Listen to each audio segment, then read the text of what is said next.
De las cenizas de la Primera Guerra Mundial, Adolf Hitler intentó construir un siniestro nuevo orden mundial dirigido por los así llamados, una raza de supermanes arios, extendiendo un reinado de terror como nunca jamás el mundo lo había conocido. Muchos creen que los nazis conjuraban a los espíritus extraños y que seguían prácticas ocultas que habían permanecido dormidas en Europa durante cientos de años. Ahora bien, hay documentos que prueban que sus creencias estaban basadas en una perversión de las antiguas tradiciones paganas. Un dar la vuelta de las batallas míticas entre las fuerzas de la luz y la oscuridad. Un viaje terrorífico a un mundo gobernado por místicos locos y asesinos.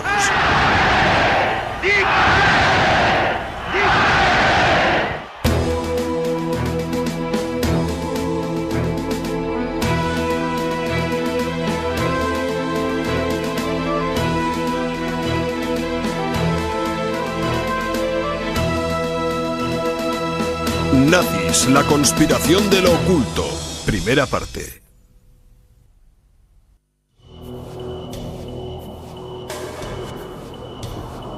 La cordillera tibetana del Himalaya.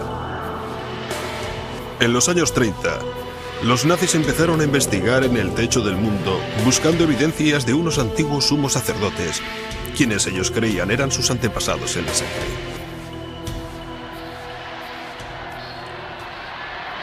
La creencia nazi en dichos antepasados iba a constituir la base de la nueva religión alemana, una religión con Adolf Hitler como sumo sacerdote.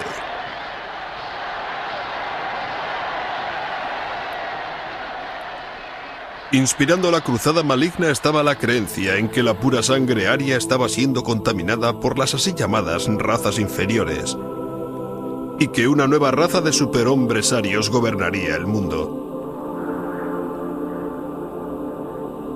Esa fue la interpretación de los antiguos mitos y del saber popular oculto que iban hasta 1000 años atrás en el tiempo.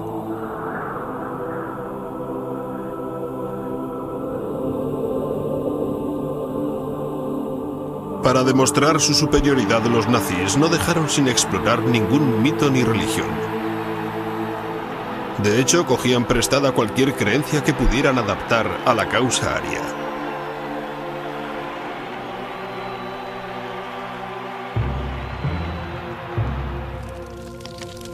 Como base de la nueva fe, Hitler necesitaba eliminar las religiones que competían con él. Con el fin de lograr el control absoluto, no solo utilizó el poder del mito, sino que optó también al ritual cristiano. Su círculo más íntimo, que tenía estrechos vínculos con lo oculto, le ayudaría a conseguir dicho objetivo. Entre ellos estaba el Führer Rudolf Hess, cuya correspondencia revela una devoción a la astrología y a la predicción guiándose por las estrellas. El comisionado nazi para la filosofía y la educación, Alfred Rosenberg, quien escribió el libro estableciendo las bases de la religión nazi. Joseph Goebbels, el ministro de propaganda de Hitler, cuyo diario testimonia el uso que hiciera de las predicciones astrológicas al planificar la guerra contra los aliados. Y Heinrich Himmler, jefe de la SS y de los campos de concentración nazis, cuyos documentos personales revelaron que fue un maestro de las ciencias ocultas del Tercer Reich y, en último término, el arquitecto de la nueva religión nazi.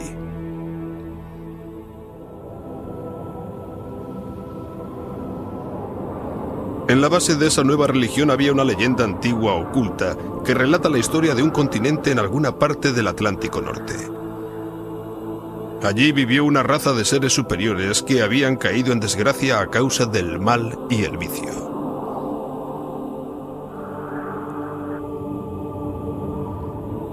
Una gran inundación barrió a dichos seres de la faz de la tierra.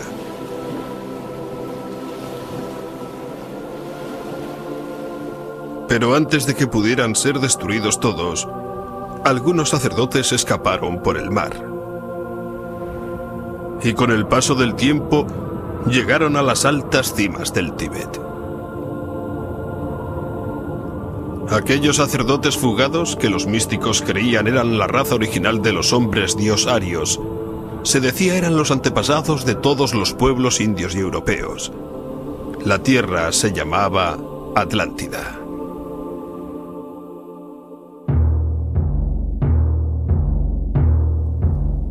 Algunos místicos alemanes afirmaban que el mito de la Atlántida era una historia verdadera. Era la prueba que ellos tenían de que los arios eran el pueblo elegido, descendientes de los superseres de Atlantis, y que habían perdido sus poderes al mezclarse con los meros mortales. En todas esas doctrinas estaban las semillas del pensamiento nazi.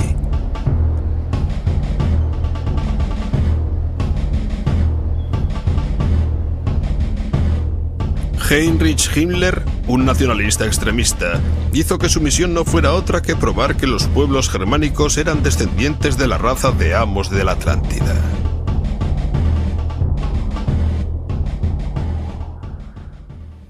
Los nacionalistas, especialmente aquellos que creían en la superioridad de la raza aria, siempre habían mantenido la idea de una isla desaparecida, de un mundo oculto, una especie de utopía.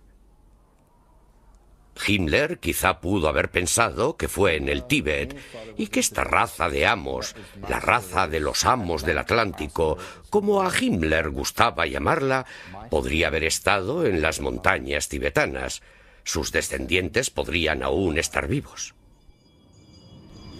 Himmler creía que la leyenda oculta de la Atlántida era cierta, que los superseres míticos de la Atlántida eventualmente llegaron desde el Tíbet al norte de Europa, y de que sus descendientes se convirtieron en los nórdicos o razas arias.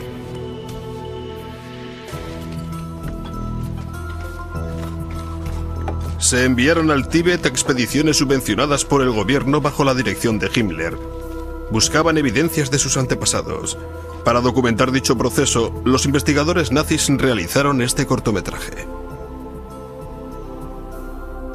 En 1946, en los interrogatorios después de la guerra realizados por el ejército de los Estados Unidos, el científico que dirigió una de las expediciones describió su primer encuentro con Himmler. Himmler mencionó su creencia de que la raza nórdica no evolucionó, sino que directamente bajó del cielo para asentarse en el continente atlántico, y que los antiguos emigrantes de la Atlántida habían fundado una gran civilización en Asia Central.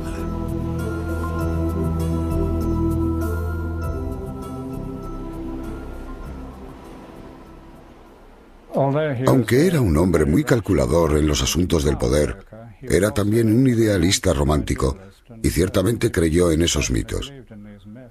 De no haber sido así, no habría derrochado ni el tiempo, ni el dinero, ni la energía que derrochó al mandar expediciones al Tíbet.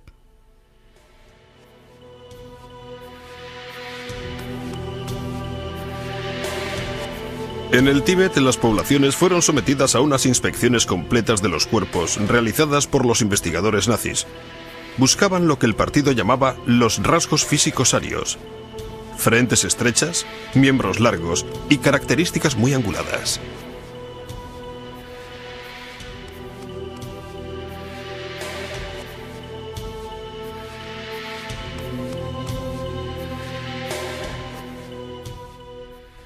Y todo aquello, naturalmente, se incrementó cuando la guerra. Y fue entonces cuando ellos pudieron experimentar de una inocente naturaleza en los sujetos vivos. De lo que estoy hablando, por ejemplo, es que ellos midieron los cráneos de la gente.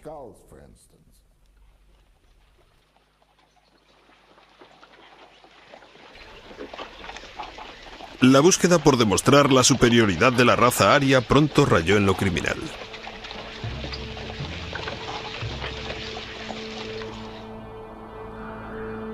Los nazis empezaron a matar a gente y a utilizar sus cuerpos para hacer experimentos.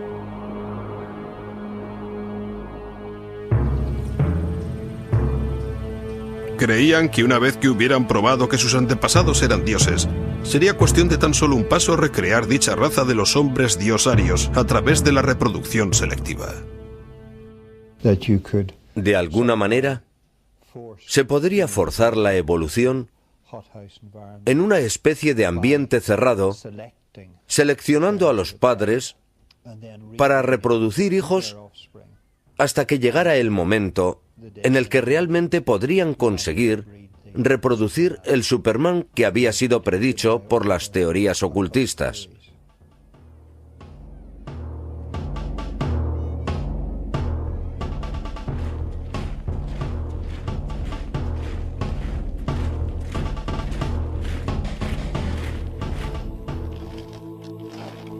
Hitler proclamó: la humanidad da un paso adelante cada 700 años y el fin último es el llegar a ser hijos de Dios. Todas las fuerzas creativas se concentrarán en las nuevas especies. Será infinitamente superior al hombre moderno. Todo lo que había que hacer era que los arios tenían que repurificarse ellos mismos, con el fin de restaurar sus poderes mágicos y consiguientemente restaurar su identidad original de ser los hombres Dios.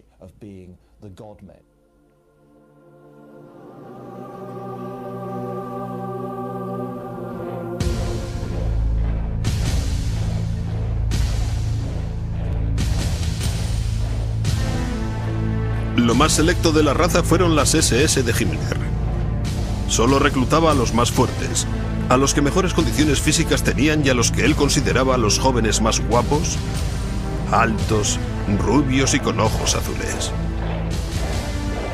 Aquellos futuros guerreros debían de ser educados y solo de las familias de pura raza aria.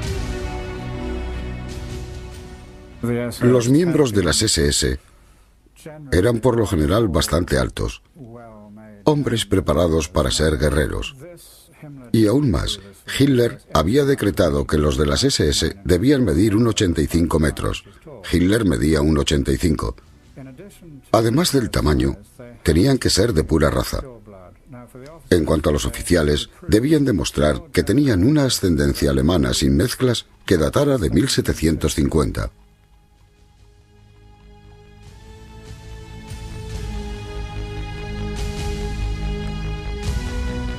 Al personal de las SS de Himmler, que en algún momento llegó a contar con 3 millones de individuos, se le animaba a que tuviera tantos hijos como fuera posible sin tener en cuenta su estado civil. Las SS, les decía, tenían un sagrado deber con su nación y con su Führer, engendrando bebés arios sanos. Una de las ideas de Himmler concernía a la poligamia. La única forma en la que se podía reproducir la raza aria más rápidamente era instituyendo la práctica por la cual los hombres de la SS pudieran tener más de una esposa.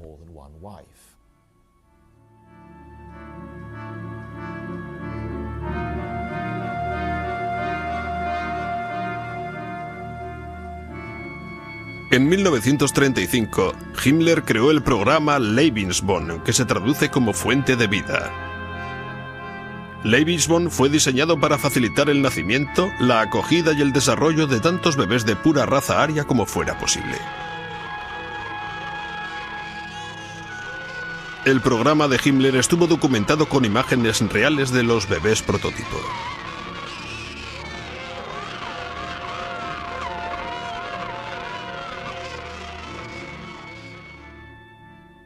El Lebensborn de la SS estaba estableciendo las condiciones por las cuales las jóvenes podrían de hecho ser cumplimentadas por los sementales de la SS. Sugirió que las jóvenes arias en Alemania, que no habían podido encontrar novio o esposo, no tenían por qué someterse a los placeres de la maternidad.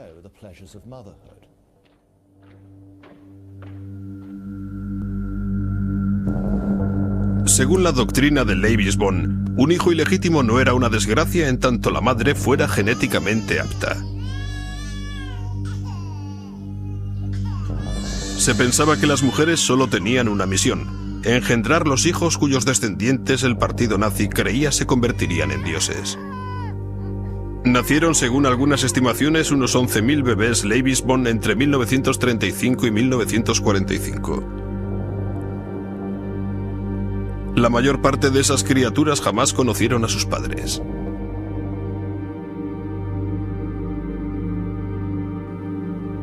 El semanario de las SS declaró: solo cuando el número de cunas constantemente exceda el número de ataúdes, podremos contemplar con optimismo un futuro mejor.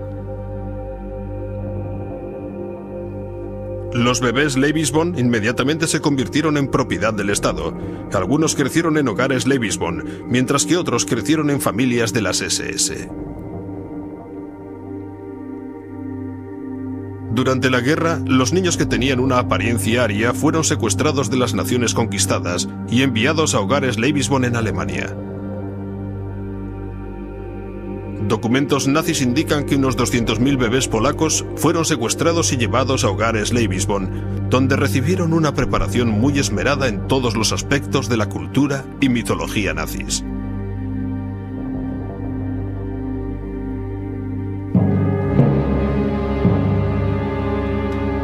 Mucho antes de que Hitler llegara al poder, esas creencias estaban ya floreciendo en lo que era una defensa de los principios racistas. Había muchas organizaciones en Alemania y Austria a principios de siglo que mezclaban la ideología racista con las prácticas del ocultismo. Pero dichas ideas solo llegaron a ser populares al final de la Primera Guerra Mundial.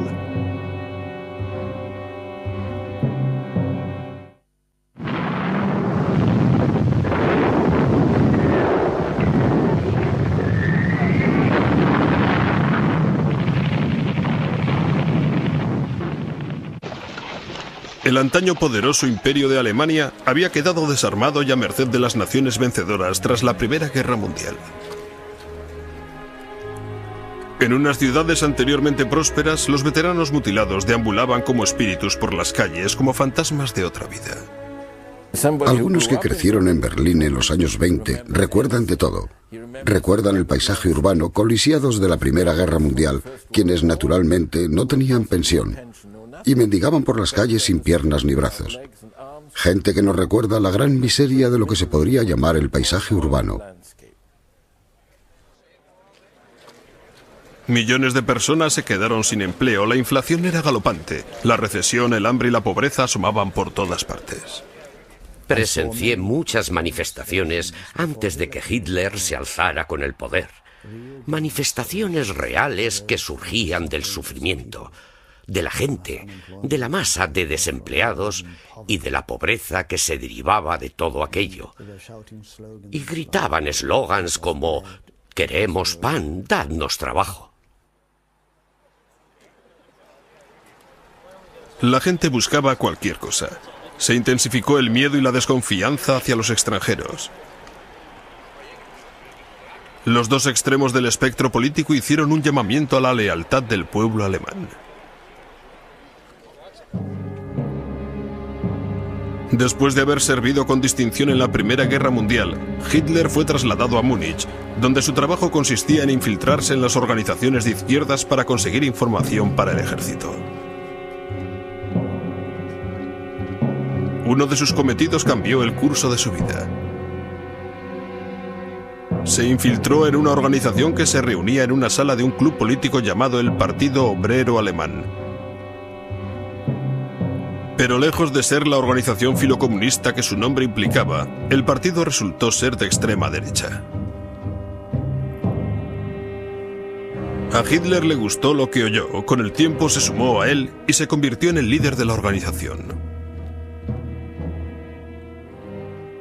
En una de las primeras manifestaciones en las que habló Hitler, se encontraba un desilusionado veterano de guerra llamado Rudolf Hess. Volvió a casa dando saltos de alegría y diciendo: «Esta tarde he visto a alguien que va a llevar a Alemania al lugar que ocupaba antes de la guerra, y es el único hombre capaz de hacerlo».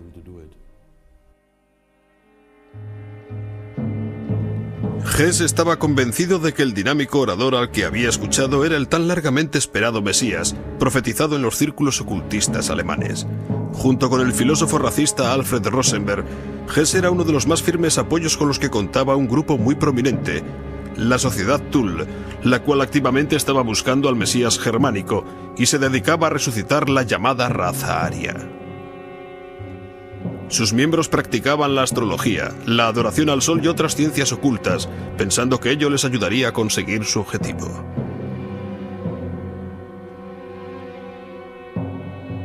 Su emblema era una daga colocada frente a una esvástica curva. Al contar entre sus miembros algunos de los ciudadanos más ricos y poderosos de Múnich, la sociedad financió el Partido Obrero Alemán de Hitler. En 1920 el partido de Hitler oficialmente cambió su nombre por el de Partido Obrero Nacional Socialista Alemán. NSDAP, sus siglas en alemán, o como muy pronto se le llamaría, el Partido Nazi. Con Hitler como líder, el partido nazi creció enseguida conquistando a la gente en un arrebato de miedo frenético y con una oratoria feroz. Les proporcionaron el fuerte líder carismático por el que habían estado suspirando desde la guerra. Al igual que muchos alemanes y austríacos en aquella época, Hitler vivió en un entorno que ya era hostil al judaísmo.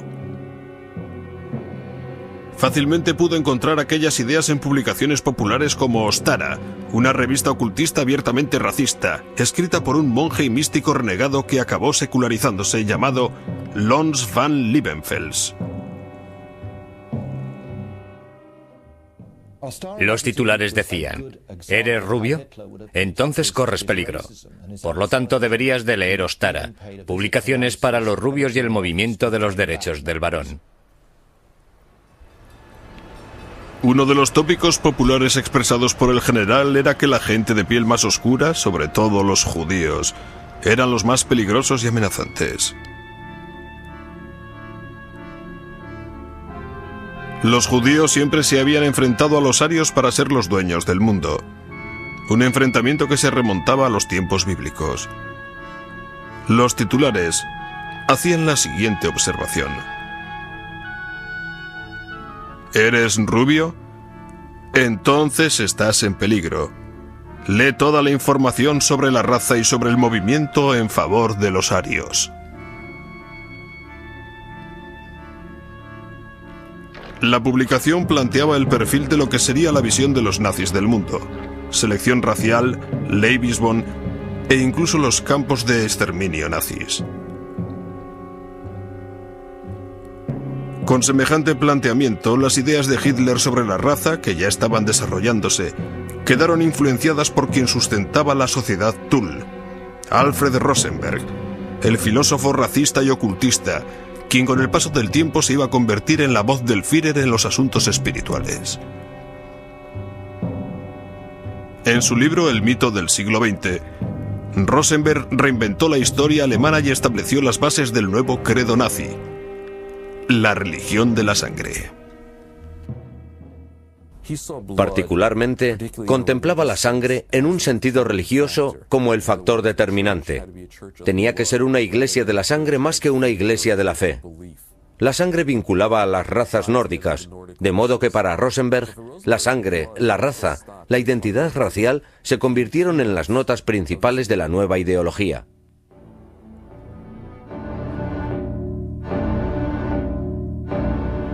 Rosenberg predicaba que la sangre de un pueblo era la portadora de su alma.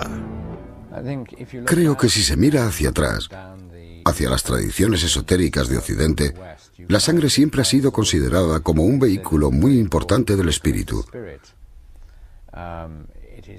Es una sustancia sagrada que sostiene algo más que la vida física de cada persona. También contiene la vida espiritual.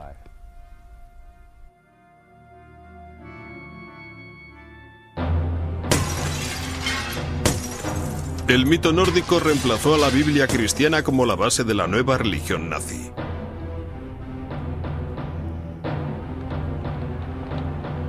En un desfile lleno de pompa orquestado por Rosenberg y recogido en una película, los nazis celebraron su versión de la cultura e historia aria recientemente concebida.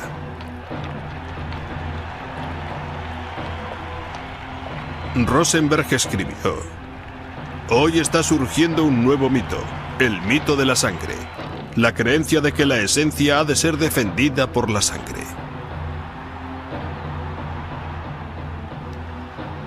Hitler llevó la idea de Rosenberg incluso más lejos cuando escribió: las viejas creencias volverán a ser honradas otra vez. Todo el secreto de la naturaleza, de lo divino, el demonio. Nosotros arrollaremos las apariencias cristianas y organizaremos una religión peculiar a nuestra raza.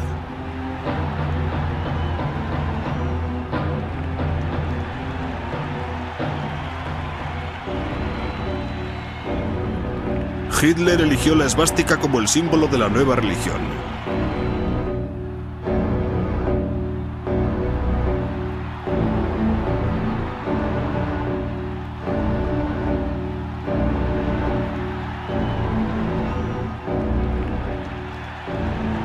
La esvástica se puede encontrar por todo el mundo y a lo largo de la historia en muchas culturas diferentes. Desde los tiempos más antiguos fue símbolo de la buena suerte en China, y hasta el día de hoy sigue siendo un emblema religioso de la fe hindú y budista.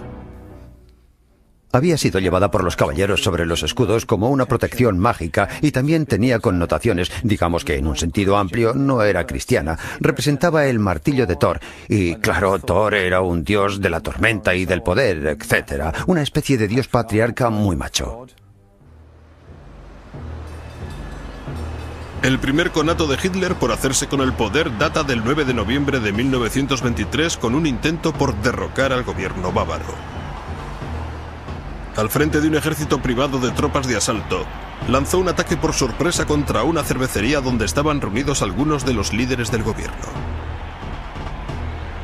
Con Hess y Rosenberg a su lado, Hitler descaradamente anunció la formación de un nuevo gobierno. Luego se lanzó a la calle consiguiendo que 3.000 hombres desfilaran por las zonas de Múnich.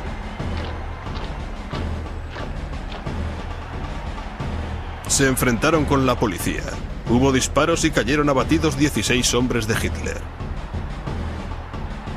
Fue una intentona golpista fracasada, pero en los 10 años antes de que Hitler se alzara con el poder, los 16 se convirtieron en mártires.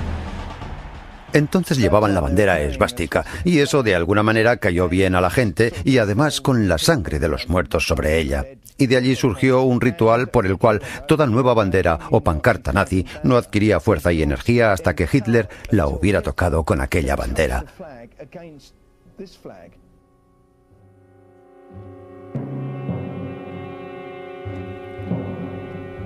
La sangre nazi adquirió el sagrado símbolo del poder, ritualizado y santificado en la ceremonia conocida como el rito de la bandera sangrienta.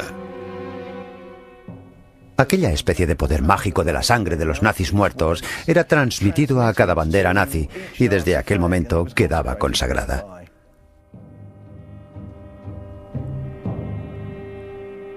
La bandera sangrienta fue el crucifijo de la religión de Hitler. Llegó a simbolizar su nuevo reino. En 1933, Hitler logró convertirse en el Führer, el líder. Unser Führer, der Reichskanzler Adolf Hitler, hat das Wort.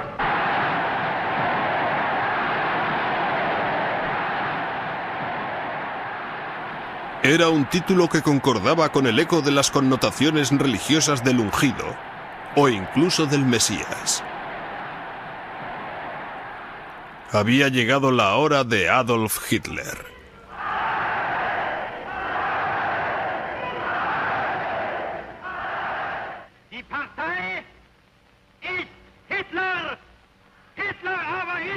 El partido es Hitler. Hitler es Alemania y Alemania es Hitler.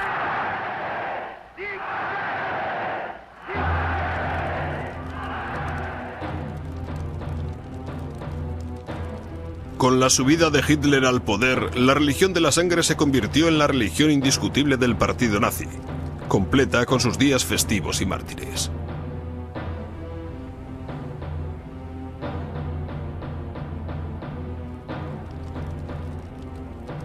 El ministro de propaganda Goebbels orquestó un ritual en el cual los 16 héroes nazis fueron venerados como mártires del Reich, que murieron, resucitaron, para luego alcanzar la vida eterna. Goebbels se aseguró de que todos los alemanes tomaran parte en la ceremonia, transmitiéndola a través de los altavoces colocados en las esquinas de las calles de todo el país. Parte del mensaje decía: la noche de los muertos desfilan. A medianoche, una obra ceremoniosa mística, el nacimiento del Reich. Luchan, mueren y acaban victoriosos, tal y como el Tercer Reich fue fundado.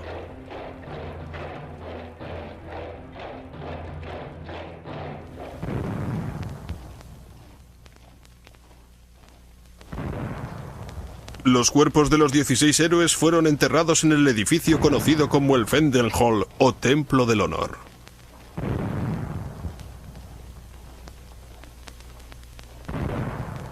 Se convertiría en un santuario nazi. Durante la ceremonia anual, se llamaba a los 16 por sus nombres. Unas voces anónimas respondían como si fueran la respuesta de los héroes a las llamadas, como si los muertos siguieran desfilando en espíritu entre los vivos. Con el ritual de la nueva religión, Hitler desató el siguiente paso de su plan.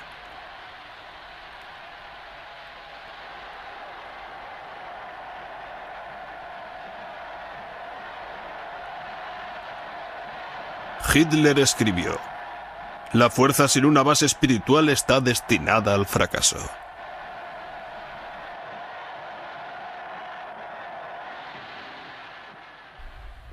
El nacionalismo es el que lo determina todo. Toda tu vida, todos tus pensamientos, todo. La pieza central de todo ello es, si se quiere, el que uno esté dispuesto a sacrificarse por la madre patria. El adoctrinamiento en la fe nazi, con Hitler como Dios, empezaba pronto y continuaba en la edad madura.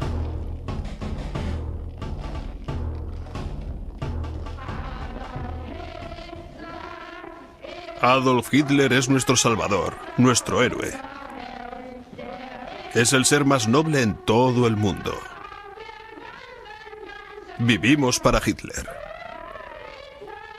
Morimos por Hitler. Hitler es nuestro Señor.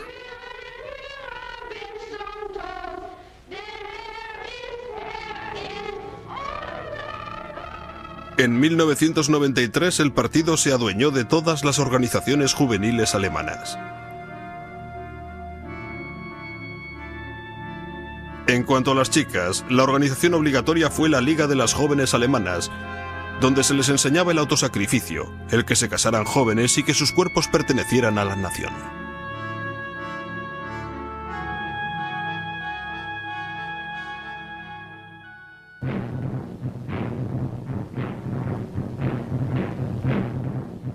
Los niños de 10 años eran miembros de la organización de los jóvenes alemanes. A los 14 años se apuntaban a la juventud hitleriana y a los 18 al partido nazi.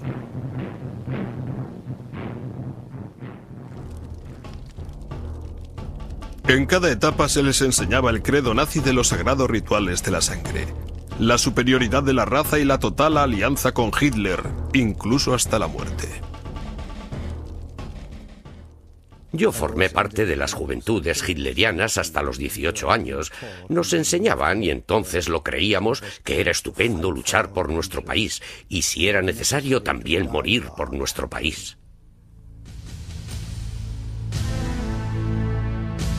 Esta película muestra una de las maneras de cómo los nazis inculcaban este ideal. Un héroe de la guerra visita un campamento juvenil hitleriano.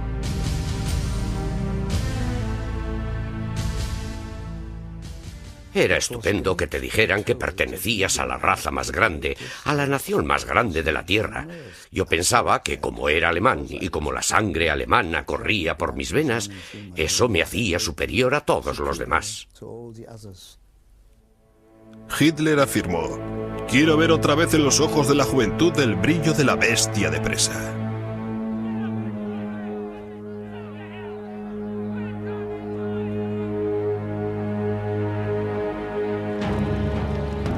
La juventud hitleriana entonaba un canto de muerte. Resurgimos para enfrentarnos con las tormentas de las batallas. Tenemos derecho a la muerte del héroe. En otras palabras, al decirle eso a un chaval de 17 años, era imbuirle con la idea de que podía reclamar el derecho que debía serle entregado para dar su vida para morir por el Führer y por la madre patria. Tú no eres nada, tu nación, tu raza es todo.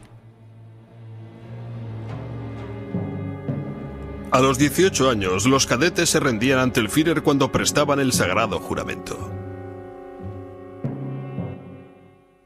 Ich schwör.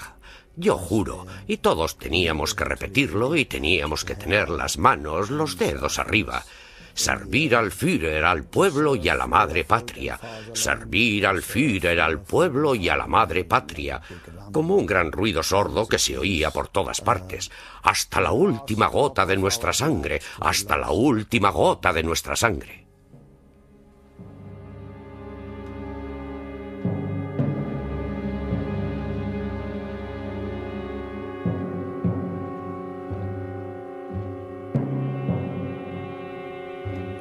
En el meollo de todo el adoctrinamiento alemán estaba la autobiografía de Hitler, Mein Kampf, o Mi lucha. En ella estaba perfilada la filosofía de los planes de los 1000 años del reinado nazi. Mein Kampf se convirtió en la Biblia nazi. Pensé que era el libro más grande jamás escrito. La Biblia no es nada comparado con eso, y aún hoy día puedo citarlo de memoria. Y eso que lo leí hace más de 60 años. Junto con el Mein Kampf, los principios de la religión de la sangre empezaron a constituir la base de la política nazi. Se decretaron leyes para la esterilización forzosa. Incluso se investigó a arios en busca de enfermedades hereditarias. Enfermedades tales como la tuberculosis y la epilepsia, hasta el alcoholismo y la depresión, fueron causa de una esterilización automática. Más de 400.000 alemanes sufrieron ese destino.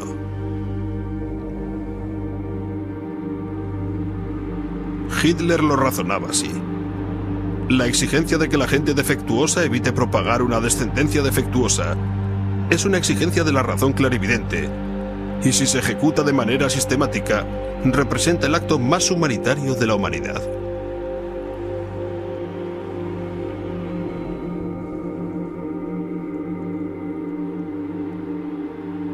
A los niños con problemas de salud se les anotaba el nombre al nacer.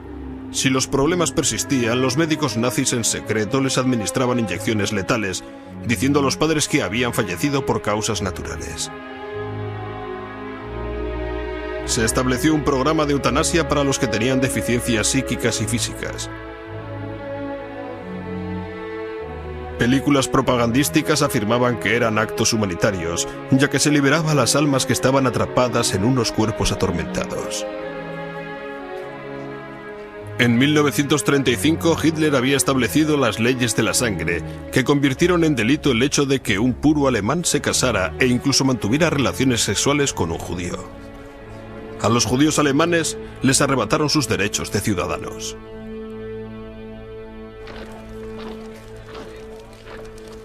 Pero lo peor aún estaba por venir. La purificación de la sangre aria solo era la mitad del plan demoníaco de Hitler. Para finalmente despejar el camino para el último estadio de la evolución humana y asegurarse la llegada del milenio ario, a los nazis les parecía que aún quedaba un obstáculo: la misma existencia de los que no eran arios. Se comenzó con la esterilización. Posteriormente se descubre que eso era demasiado lento y se acabó liquidándolos en las cámaras de gas, lo cual era rápido, eficiente y barato.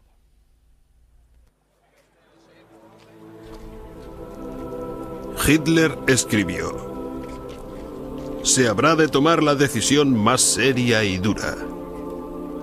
Una medida bárbara para el desgraciado al que le toque, pero una bendición para la posteridad. El dolor efímero de un siglo redimirá milenios de sufrimientos.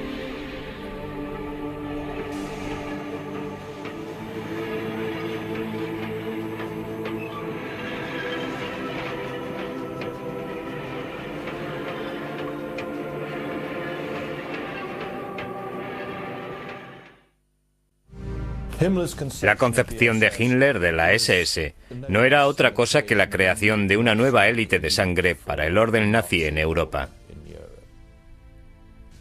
En todas las etapas, a la SS se le recordaba que no era otra cosa que una élite guerrera, cuyos valores de dureza y de valor militar eran absolutamente importantes para su existencia.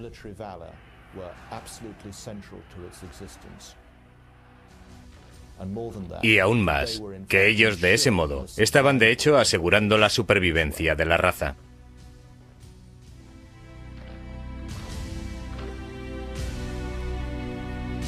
Himmler había nacido católico, pero para la época en la que conoció a Hitler era ya un redomado ocultista.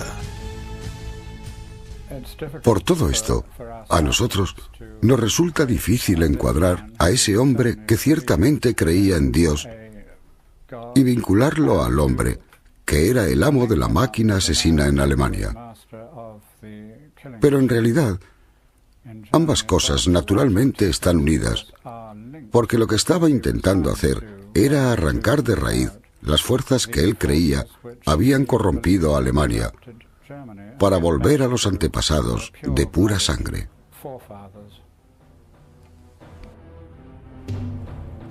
Himmler trajo un abanico de influencias dispares en su diseño de las SS, incluida la religión hindú. Durante la guerra se cuenta que siempre viajaba con un ejemplar del Bhagavad Gita, un libro sagrado de la religión hindú. Cuenta la historia de una gran batalla en el campo de la virtud entre las fuerzas del bien y del mal.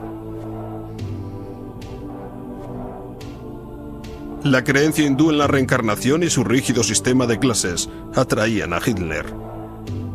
Era un modelo perfecto para la élite guerrera de los nazis que gobernaría el mundo. Los historiadores dicen ahora que Himmler estaba convencido de que era la reencarnación del rey Heinrich, un líder alemán de la Edad Media que detuvo la invasión de Alemania por parte de los eslavos. Cuando los nazis se preparaban para invadir Europa Oriental, Himmler creyó que ya estaba en camino para llevar a cabo su destino, que sus SS habían vuelto a la madre patria para luchar en una guerra santa similar.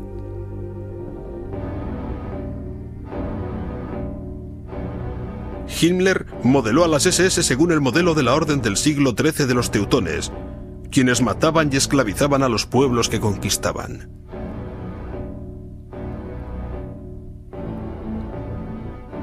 El paralelismo con las propias prácticas de la Alemania nazi es inconfundible.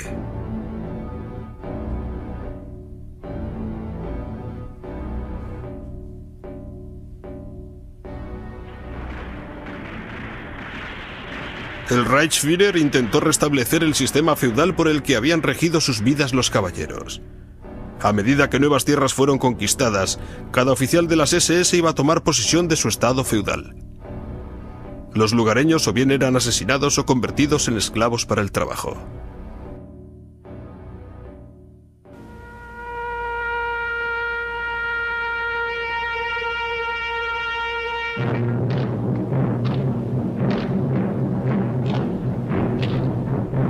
Al igual que los caballeros teutones, Himmler transformó una serie de antiguos castillos en escuelas de preparación, que eran a la vez centros religiosos y militares.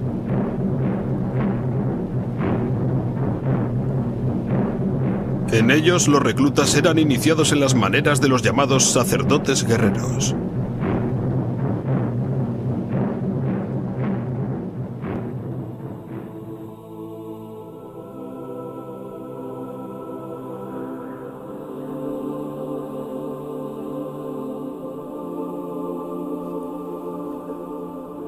En 1934, Himmler eligió Wewelsberg como su castillo personal. Se convirtió en un centro sagrado de la flor y nata de la élite de sus caballeros de las SS.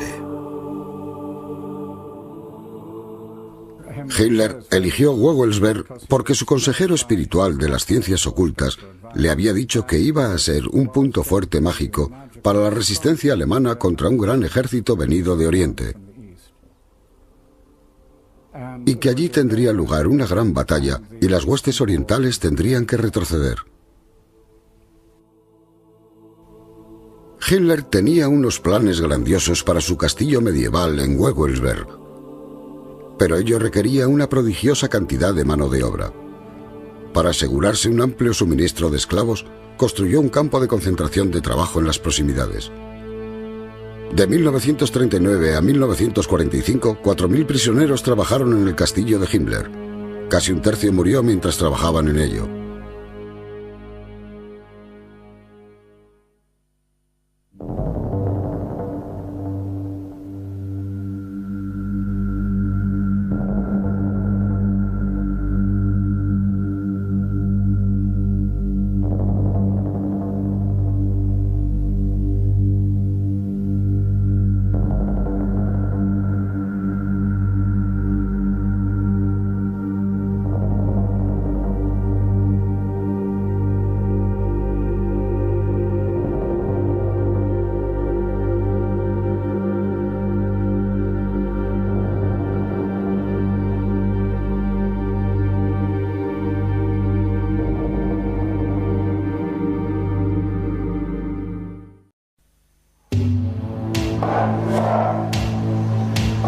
De las cenizas de la Primera Guerra Mundial, Adolf Hitler intentó construir un nuevo siniestro orden mundial dirigido por los así llamados, una raza de superhombres arios que extendieron un reinado de terror como nunca jamás el mundo había conocido. Muchos creen que los nazis conjuraban a los espíritus extraños y que seguían prácticas ocultas que habían permanecido dormidas en Europa durante cientos de años. Ahora bien, hay documentos que prueban que sus creencias estaban basadas en una perversión de las antiguas tradiciones paganas, un dar la vuelta de las batallas míticas entre las fuerzas de la luz y la oscuridad, y un viaje terrorífico a un mundo gobernado por místicos, locos y asesinos.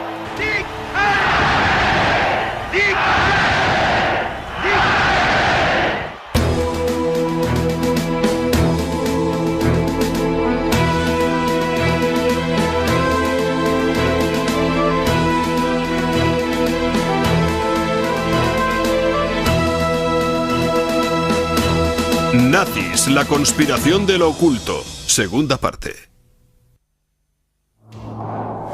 Wewelsberg es construido en forma de triángulo con 3 torres en las esquinas. En torno a su diseño básico, Himmler tenía planes de construir una gran colonia. La ciudad sería demolida y limpiada, y se iban a construir enormes espacios con huecos separados, barricadas, más torres y un telón circular de muros que cubrirían una gran zona, creando algo no menos que una especie de Vaticano de la SS.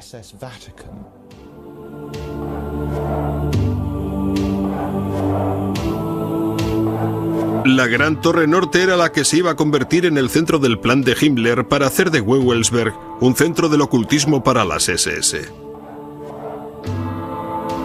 En la base de la torre, Himmler construyó una cripta. Según los historiadores, era un templo de honor dedicado a los líderes de las SS fallecidos. El techo en bóveda creaba una acústica esotérica. Y en mitad del pozo ardía una especie de fuego sagrado.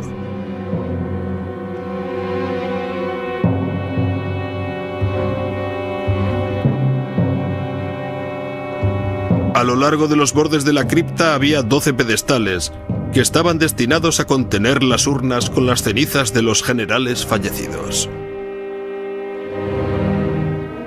Lo que ocurría es que las SS siempre tenían 13 líderes y, consecuentemente, cuando moría un general, era incinerado ritualmente. Se colocaban sus cenizas allí y su sitio era ocupado por un nuevo general.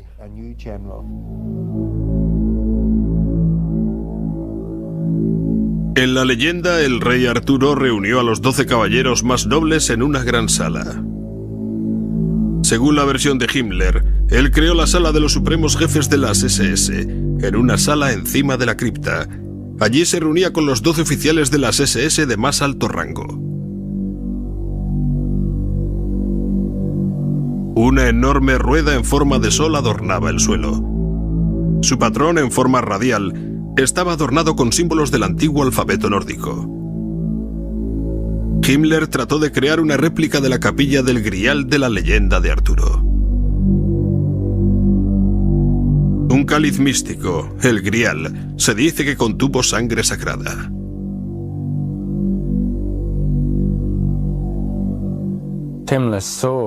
Himmler veía en el Grial un objeto de inmenso poder esotérico y oculto. Creía que si él poseía ese objeto físico, la guerra sería ganada con total facilidad. Para Himmler, la sangre sagrada de la leyenda del Grial era pura sangre aria. Él creía que poseía poderes mágicos. Su consejero más próximo en la tradición del Grial fue el arqueólogo Otto Rahn. También obsesionado con la leyenda del Grial, Rahn creía que estaba escondido en una cueva en el sur de Francia. Himmler fue llevado por Rahn a las ciencias del oculto en su búsqueda del Grial. Una vez dentro del círculo íntimo de Himmler en Wewelsberg, Rahn siguió con su búsqueda del Santo Grial, solo que entonces como un caballero del partido nazi. Himmler subvencionó personalmente las expediciones de Rán, algunas de las cuales se centraron en la zona próxima a Montségur, Francia. Allí había estado erigido el emplazamiento de una gran fortaleza de los cátars, la secta herética acusada de la adoración al demonio y aniquilada por la Iglesia en el siglo XIII. Había una tradición muy fuerte, que por cierto aún sigue existiendo, de que los cátars estaban en posesión del secreto del Grial, y justo antes de que cayera el castillo de Montségur, los 3 caballeros de la Orden de Cátar escaparon por las murallas y se llevaron consigo algo de gran valor. La tradición contaba más tarde que aquello era el Grial o que era el secreto del Grial, y que fueron ellos los que lo escondieron en las cuevas. También se llevaron a cabo expediciones de Rán en Alemania. Una carta archivada de Rán al cuartel general de las SS sugiere que creía que estaba cerca de lograr el sueño de su vida. Para concluir mi trabajo con éxito he de inspeccionar los lugares personalmente. Primero he de acudir a las ruinas de Wildenberg, el castillo alemán del Santo Grial.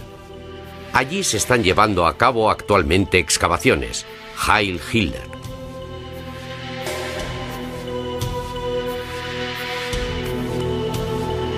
Pero Rán nunca pudo hacerse con el premio, con el cáliz sagrado. En 1939, misteriosamente dimitió de las SS. Muchos son los que creen que Himmler dio órdenes para que liquidaran a Rán una vez que quedó claro que había fracasado en su búsqueda del Grial. 2 meses más tarde fue encontrado muerto en los Alpes austríacos. La causa de su muerte sigue sin esclarecerse.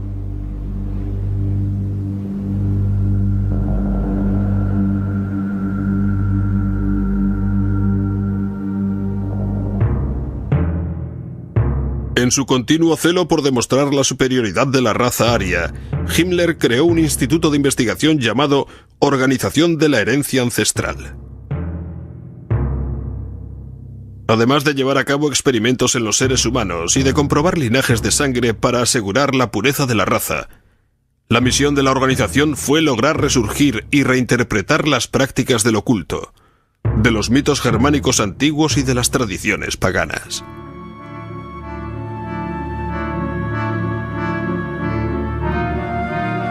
Esta película nazi muestra uno de dichos rituales. Unas jóvenes danzan alrededor del símbolo pagano de la guerra y del orden divino.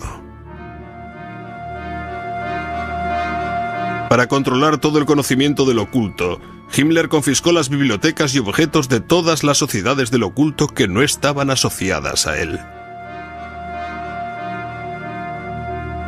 Incluían sociedades secretas como los masones, que los nazis creían era una organización secreta montada por los judíos para conspirar contra el pueblo alemán. Mientras Himmler suprimió a algunos ocultistas, hizo progresar la carrera de otros, como por ejemplo la de Karl Marie Gilligut. En Gilligut, Himmler creía haber encontrado la llave para popularizar la antigua tradición pagana de la Alemania moderna. El místico se convirtió en un oficial de las SS de alto rango y en una de las más preciadas posesiones de Himmler. Lo interesante acerca de Gilligut es que él es el ejemplo más claro de un ocultista en el círculo y servicio inmediato del Reichsführer, Heinrich Himmler, de la SS. Gilligut creía que era un descendiente directo del dios nórdico Thor. Copias de sus documentos encontrados en la ficha personal de Himmler revelan que Gilligut creía que poseía poderes extrasensoriales.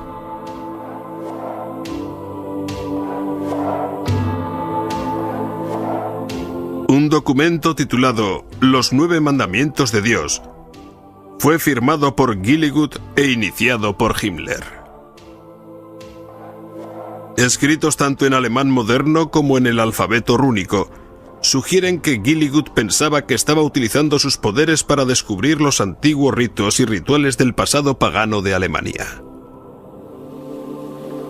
Según las leyendas nórdicas, el alfabeto rúnico utilizado por Gilligut fue dado a la humanidad por Odín, el supremo dios de la mitología nórdica. Dicho alfabeto sagrado fue su don a la humanidad.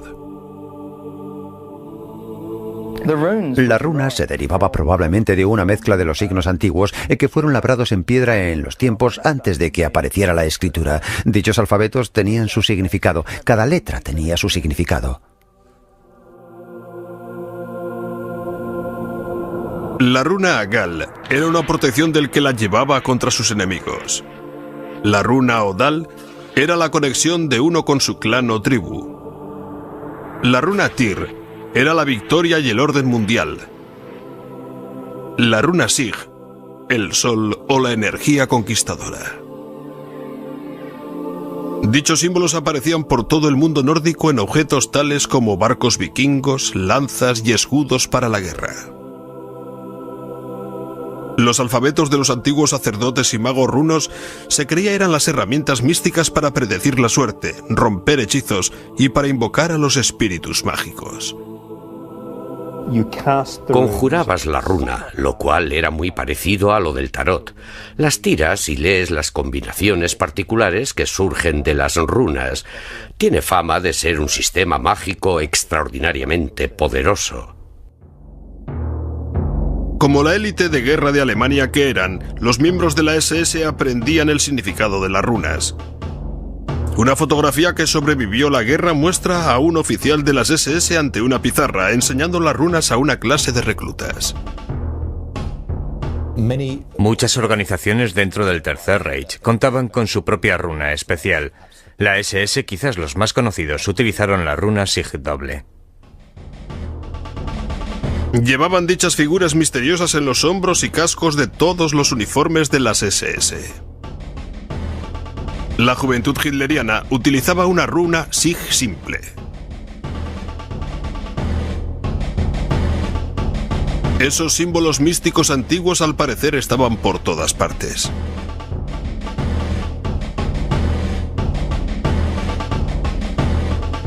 Servían para recordar constantemente a los alemanes su pasado pagano. Una vez que el recluta había pasado su periodo de instrucción y había prestado el juramento, si era oficial, se le entregaba la daga, que era una especie de cuchillo de caza con un mango negro, con las runas de la SS en él, la esvástica, una corona de laurel y el águila alemana, todo ello de un valor muy preciado.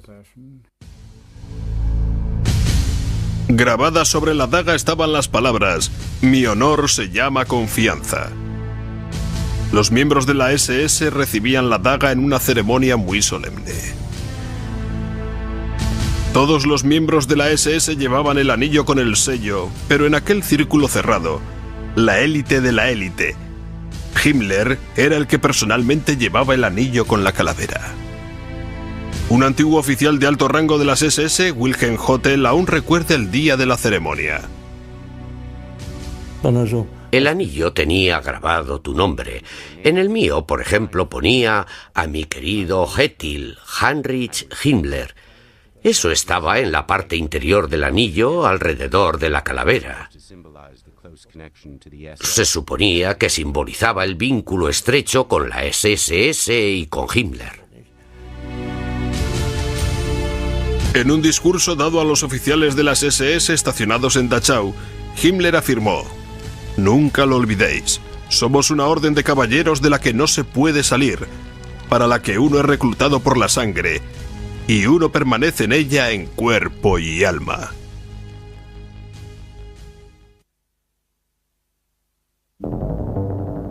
Tomando elementos del pasado pagano alemán y de su propia educación católica, Himmler invadió con ritos familiares a las SS desde el primer momento de su aparición. Tenemos una foto en la que se ve una especie de tablero con un santuario nazi o hitleriano, con el fin de bautizar a los niños. Un altar de la SS y en vez de un crucifijo una foto de Hitler. El bebé era presentado, si se quiere expresarlo así, a la comunidad de los guerreros germánicos a través de dicho tablero.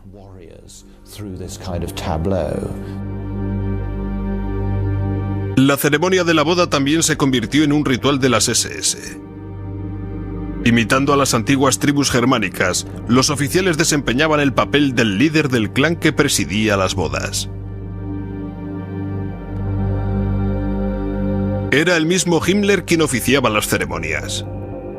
Este extraño cortometraje muestra cómo uno de sus oficiales de las SS se casa con Gretel, la hermana de la amante de Hitler, Eva Braun.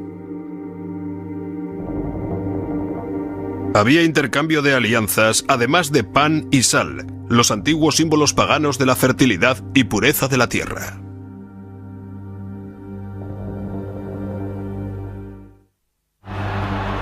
El año nazi estaba señalado con celebraciones tomadas del antiguo calendario germánico. El Festival de Mayo, inicialmente aceptado como la celebración de la fertilidad, se transformó en un espectáculo de nacionalismo y de la fuerza militar. Hitler decía: hoy, el 1 de mayo, la tierra se llena de celebraciones de resurrección de los alemanes fuera de la lucha interior eterna.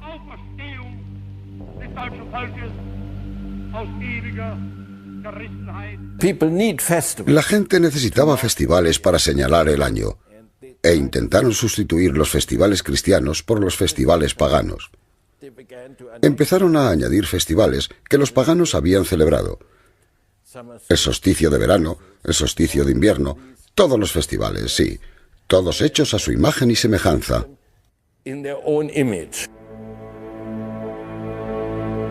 Los nazis incluso comenzaron a restaurar los antiguos templos paganos como el de Exterstein, que estaba dedicado a una deidad solar.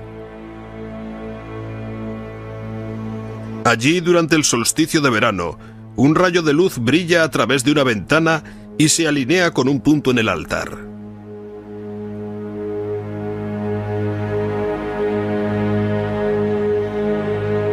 Aunque Exterstein fue considerado un lugar santo por las tribus germánicas, estaba muy lejos de ser único entre los templos antiguos en tener en cuenta los movimientos del sol. Sin embargo, Himmler estaba convencido de que aquello era una prueba del intelecto superior de los sacerdotes germánicos de la prehistoria. En la Alemania nazi, el Festival del Solsticio de Verano se convertiría en un rito fascista. Tradicionalmente, los festivales del solsticio de verano eran una celebración llena de vida y de los poderes del sol.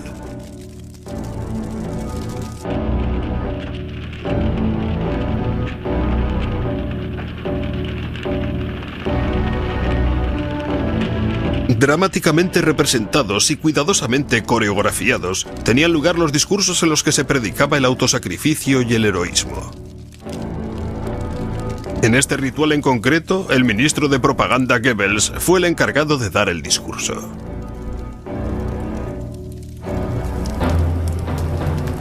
En la antigüedad, las hogueras representaban el ritual de la luz del sol. En la Alemania nazi, esos eran atributos del Führer.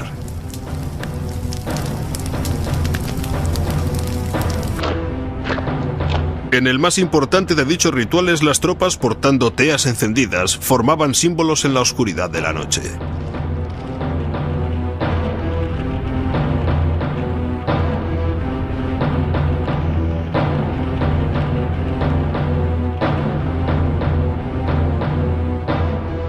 Al final del año, la larga noche del solsticio de invierno honraba a los muertos de Alemania.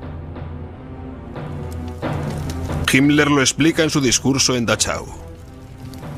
El solsticio de invierno no solo es el final del año, sino que también es el festival en el que se piensa en los antepasados y en el pasado, en el que se ve claro que el individuo no es nada, un átomo que es barrido en cualquier momento, mientras es vinculado a la cadena eterna de su linaje por una auténtica humildad.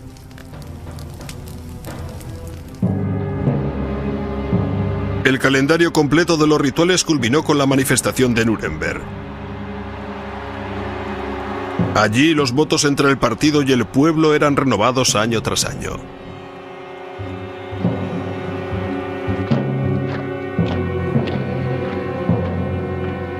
se reunían decenas de miles de nazis uniformados.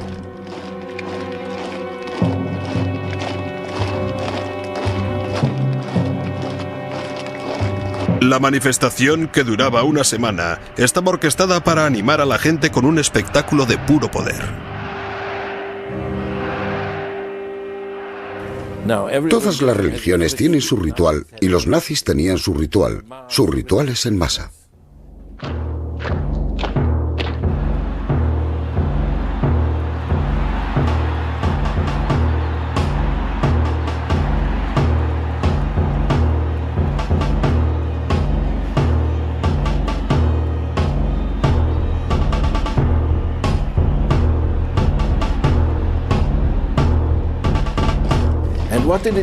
¿Y qué es lo que ofrecían a la gente a aquellos mítines masivos? Cuando el tendero sale de su tienda vacía y se suma a la multitud en acción, se siente uno de ellos y es feliz. Está con los demás y es feliz. Ha olvidado su soledad. Oh, era estupendo ir a una manifestación. Todos aquellos uniformes, y había un ambiente electrizante antes de que diera comienzo todo. Y de repente anunciaban que venía el Führer. ¡Viene el Führer!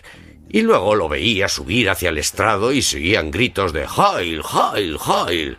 Gente gritando como cabras. Perdón, no quiero insultar a los animales. Gente gritando como nazis.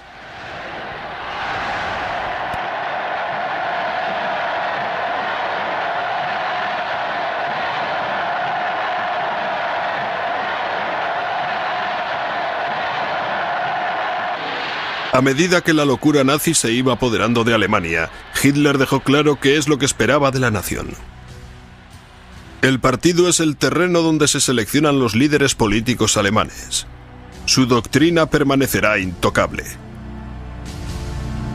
Sus organizaciones serán tan duras como el acero. Su imagen global, sin embargo, será como una orden sagrada.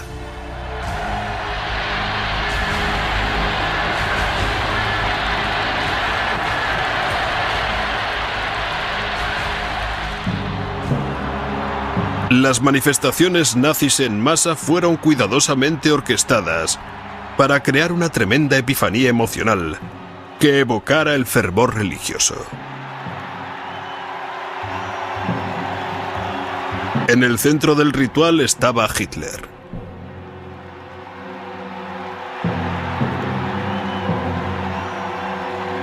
Todo estaba pensado para que Hitler pareciera la divinidad. Un mesías.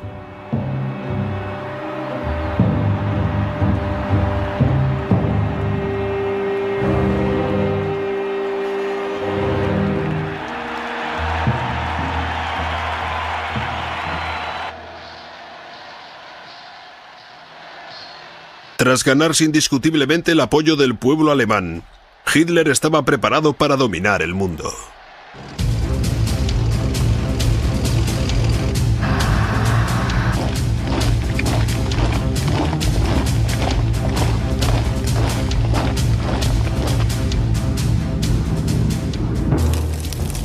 Desde el inicio de la guerra en 1939, países tras países cayeron en manos de los nazis. Sin embargo, en el invierno de 1942, las tornas cambiaron y los nazis empezaron a experimentar lo que ellos creían que era imposible: la derrota.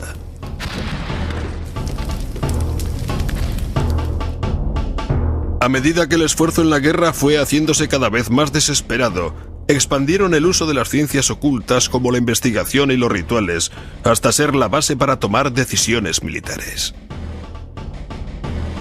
Algunos miembros del mando naval alemán se llegaron a convencer de que los aliados estaban ya empleando fuerzas místicas para ganar la guerra a Alemania.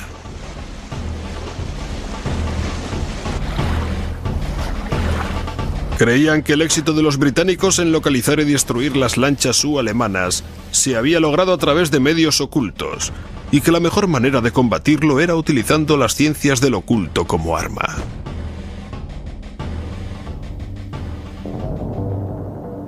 Ello condujo a Himmler a establecer un instituto del máximo secreto dedicado a la práctica oculta del péndulo zahorí. En mapas del Atlántico Norte, los clarividentes sujetaban un objeto suspendido de una cuerda, intentando localizar los convoys de los aliados.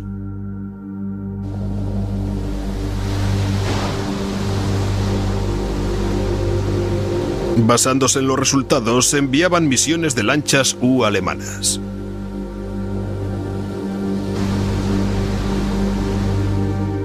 En esta carta escrita por Himmler, fechada el 12 de enero de 1943, se refiere a una investigación zahorí y su práctica en la que había progresado mucho aquel año.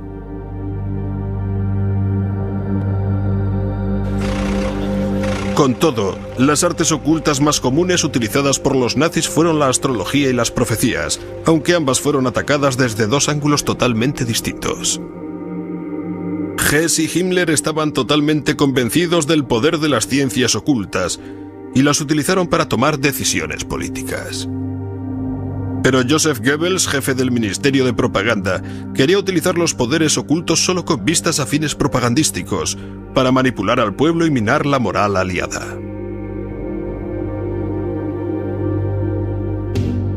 Goebbels pronto se dio cuenta de una gran fuente del conocimiento místico: las predicciones de Nostradamus. Uno de los visionarios más famosos de todos los tiempos, Nostradamus, completó su obra maestra de profecías en 1555. Su libro contiene unas referencias muy sutiles a una crisis en Polonia e Inglaterra para el año 1939, el año en que los nazis invadieron Polonia, casi 400 años después de que Nostradamus escribiera su obra. Para Goebbels, Nostradamus era un instrumento de propaganda perfecto, cuya obra podría ser interpretada como prediciendo una gran victoria de Alemania en el futuro. Las profecías de Nostradamus fueron escritas en poemas de 4 líneas, llamados cuartetos, y son tan densos y esotéricos que se pueden interpretar de formas muy variadas. Para interpretar al autor francés, Goebbels reclutó al renombrado astrólogo y experto en Nostradamus Karl Ernst Graf. Un cuarteto particular que Goebbels eligió parecía referirse directamente a Hitler, y pronto se convirtió en parte de la mística nazi.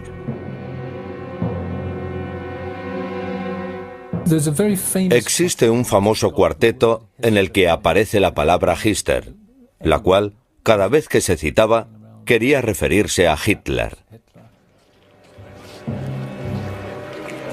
El diario de Goebbels expresa su emoción cuando Berndt, un miembro de su personal, empezó a formular un plan para utilizar la profecía. 19 de mayo de 1942. Bert ha pasado un plan para que nosotros lo llevemos a cabo con la propaganda ocultista. Llegaremos a alguna parte. Los americanos y los ingleses caen fácilmente en este tipo de propaganda. Estamos aquí para presionar a todos los testigos estrella de la profecía de lo oculto. Nostradamus debe otra vez acostumbrarse a que lo citen. La creación para crear falsas profecías y misticismo fraudulento para influenciar al enemigo se empezó a llamar propaganda negra.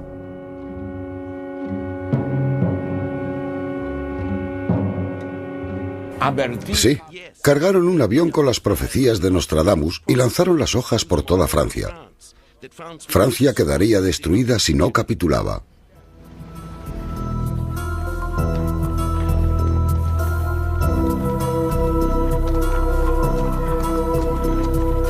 El servicio de espionaje británico descubrió el engaño y, reconociendo el potencial de ese tipo de propaganda, empezó a desarrollar su propia campaña de Nostradamus. Los británicos se cebaron en particular en una. Ellos sacaron un libro de 50 profecías falsas de Nostradamus que predecían la victoria británica en la guerra. De igual manera que los alemanes habían inundado Francia con falsas profecías de Nostradamus, los aliados introdujeron su propia propaganda negra en Alemania. La campaña de propaganda negra en Inglaterra pronto adquirió un nuevo giro con la llegada del judío húngaro emigrado y astrólogo Louis de Boll. Reclutado por el servicio de espionaje británico, a De Boll le fue asignado trabajar con el maestro del engaño Elic Howe. La gran habilidad de Elic era la falsificación. Falsificaba documentos, revistas y cuartetos de Nostradamus. Howe y De Boll decidieron crear una versión falsa de la revista astrológica líder alemana llamada Zenit.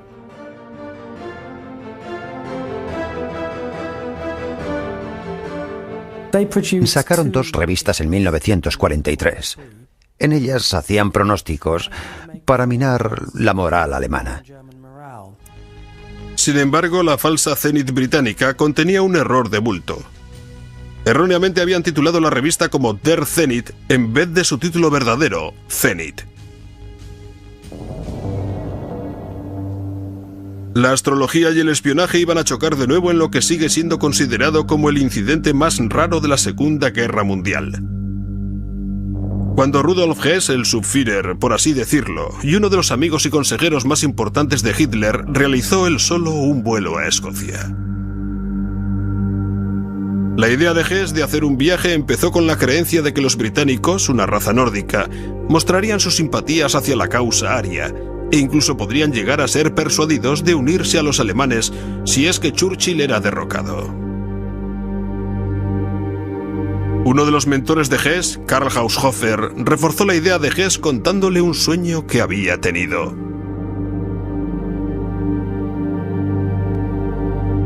En el sueño vio a Hess andando por un castillo escocés cubiertas las paredes con tapices, consiguiendo la paz entre Alemania y Gran Bretaña. Además de la profecía, la astrología también desempeñó su papel en la decisión de Hess de realizar el viaje. Rudolf Hess, junto con Himmler, era probablemente el líder nazi más interesado en la astrología. La aceptaba totalmente.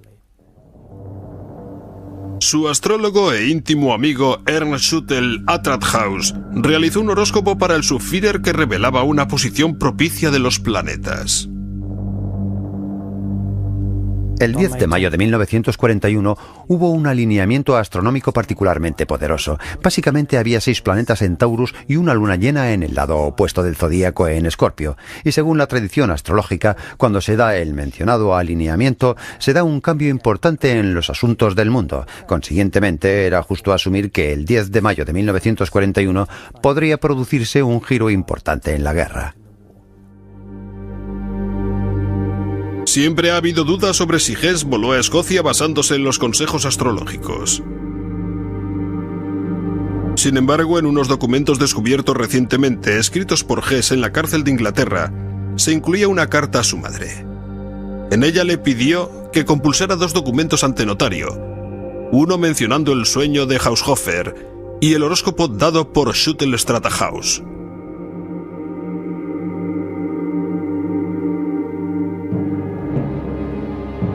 Antes de que Hess realizara el vuelo, algunos piensan que estuvo hablando con el Führer. 6 días antes de que mi padre volara, el Führer y mi padre estuvieron hablando durante 4 horas. Nadie sabe de lo que hablaron. Solo se sabe que acabadas las 4 horas, mi padre y Hitler salieron de la sala, y Hitler puso su brazo sobre el hombro de mi padre y dijo: «Hess siempre ha sido y aún sigue siendo un tío muy cabezón». Fue una despedida muy amistosa.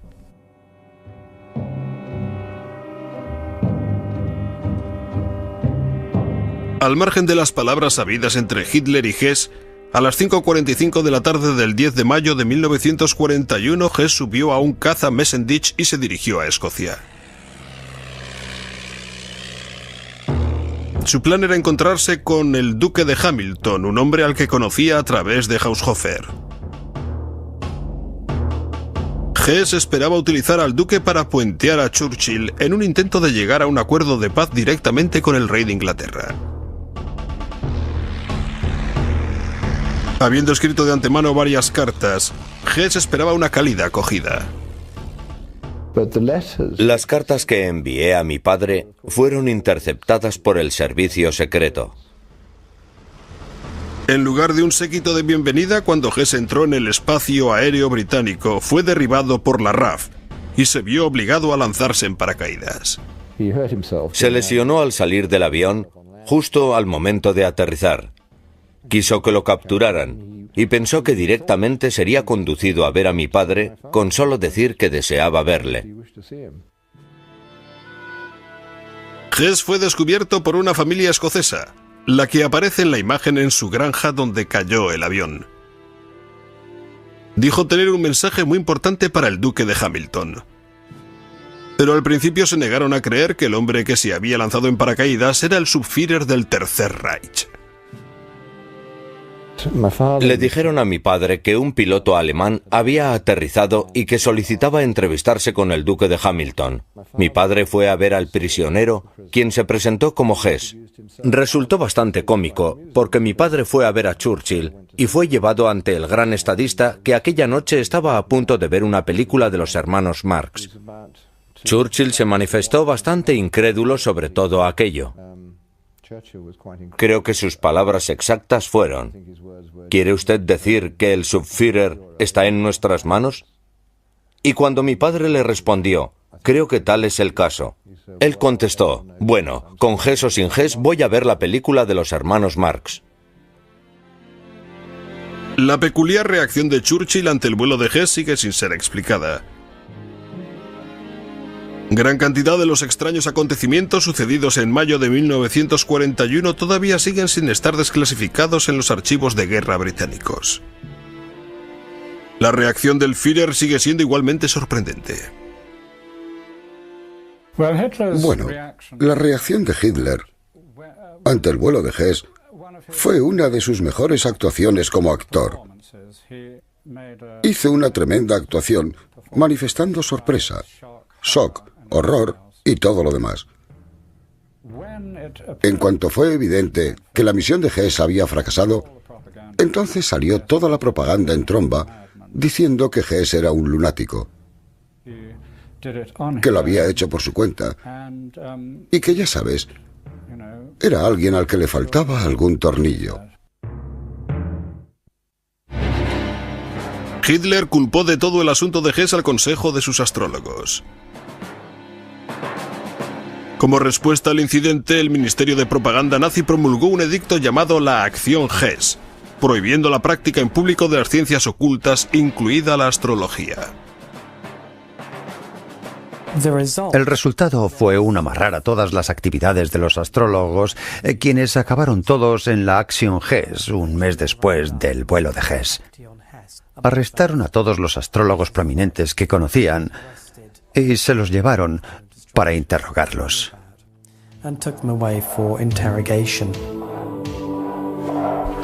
Los astrólogos que fueron arrestados bajo la Acción Hess fueron tratados de diferentes formas dependiendo de su utilidad para el Reich. Los que ya estaban trabajando para Himmler fueron soltados inmediatamente y les permitieron seguir trabajando. En aquella época, Himmler entró en contacto con uno de los más destacados astrólogos de Alemania, Wilhelm Wulff. Aunque fue arrestado con todos los demás astrólogos, Wulff siguió diciendo los horóscopos de sus guardianes. Luego empezó a decírselo al general Schellenberg, que era el jefe del contraespionaje a las órdenes de Himmler. Walter Schellenberg era el jefe del servicio secreto que formaba parte de las SS. Era mi jefe y mi amigo. Schellenberg no creía en la astrología, pero la utilizaba. Cuando Schellenberg quería discutir algún tema con Himmler, él empezaba diciendo que un astrólogo había predicho sobre el asunto. En 1943, Wulff predijo que Hitler sobreviviría a un gran peligro el 20 de julio de 1944 y que caería en noviembre del 44 y moriría de un modo inesperado antes del 7 de mayo del 45.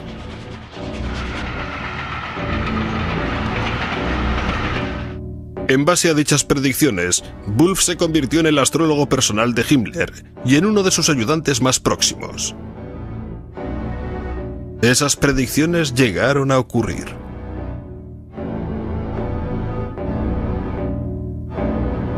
En un interrogatorio después de la guerra realizado por los aliados, Schellenberg admitió haber utilizado a Wulff para conseguir trepar. Creía que la influencia de Wulff tenía un enorme peso en Himmler. Mientras aún yo estaba en la cárcel con Schellenberg durante el proceso de Nuremberg, aún hablábamos de ellos, y Schellenberg se sentía muy orgulloso de que a través de Wulff pudo influir en Himmler. Según el interrogatorio de Schellenberg, durante las últimas semanas de la guerra, Himmler se obsesionó con la astrología de un golpe de Estado, cuando las estrellas sugirieron que él podría derrocar con éxito al Führer. Era a finales de abril de 1945, cuando las tropas soviéticas estaban ya rodeando Berlín, entraban en los suburbios de Berlín, de modo que la guerra estaba prácticamente perdida. Himmler recordó una conversación que previamente había mantenido con Wulff, en la que éste le dijo que parecía que el desastre para Alemania llegaría en 1945. Al leer la carta astral de Hitler, Wulff vio la disposición de los astros que indicaban una caída.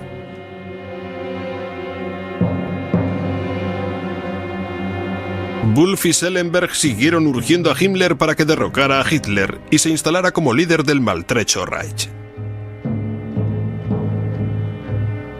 Tanto Schellenberg y Himmler trataron de conseguir los favores de los aliados. Intrigaron en los últimos días de la guerra para lograr un encuentro de Himmler con un representante del Congreso Mundial Judío en el que Wulff, como astrólogo de Himmler, estuvo presente. Himmler aparentemente estaba de acuerdo en que no debía de haber más exterminio de judíos. A pesar de la orden de Hitler de continuar con los exterminios hasta el final, Wulff fue instrumentalizado para convencer a Himmler de que temporalmente debían cesar las matanzas.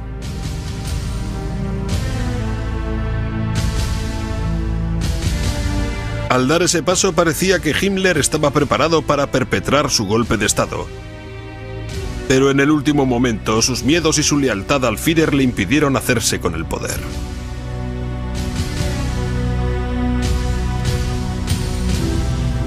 Himmler seguía esperanzado con que alguna fuerza mística del destino alteraría la derrota que ya claramente estaba a la vista.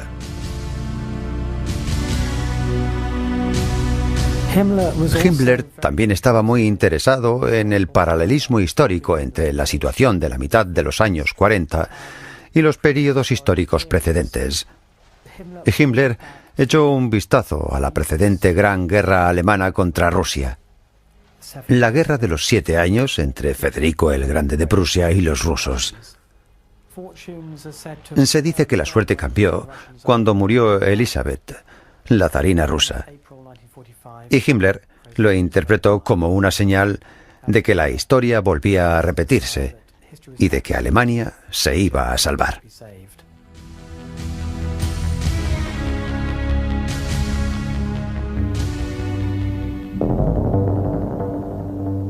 Dos semanas después, Goebbels y su familia al completo bajaron con Adolf Hitler al búnker privado del Führer.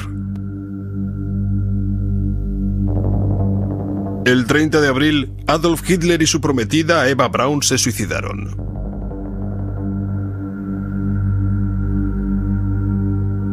Goebbels envenenó a sus 6 hijos, luego mató a su mujer de un disparo y después se pegó un tiro. Vestido de soldado raso alemán, Himmler casi logró escapar.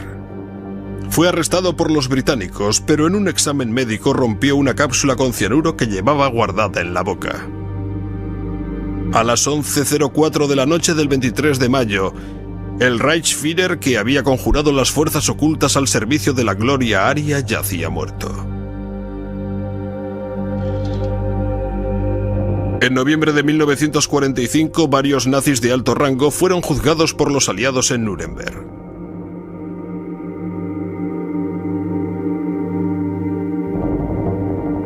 Rudolf Hess fue condenado a cadena perpetua. Murió en la cárcel con 93 años. El ocultista Alfred Rosenberg fue encontrado culpable de crímenes contra la humanidad y fue colgado en octubre de 1946. El Tercer Reich, que iba a haber durado más de 1000 años, acabó después de 12.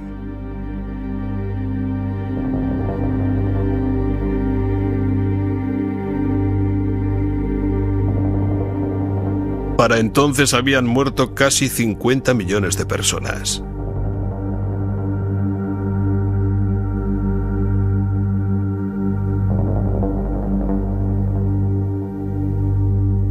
Irónicamente, entre los muertos estaba la primera generación de la raza aria de Hitler, aquella que iba a engendrar las sucesivas generaciones de los superhombres arios.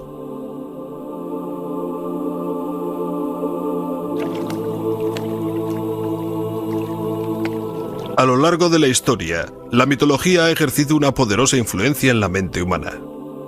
Todas las culturas han sido guiadas por la mística. Sin embargo, en la Alemania nazi, el vínculo de los objetivos políticos con una mitología corrupta condujo a un mal jamás conocido en la historia.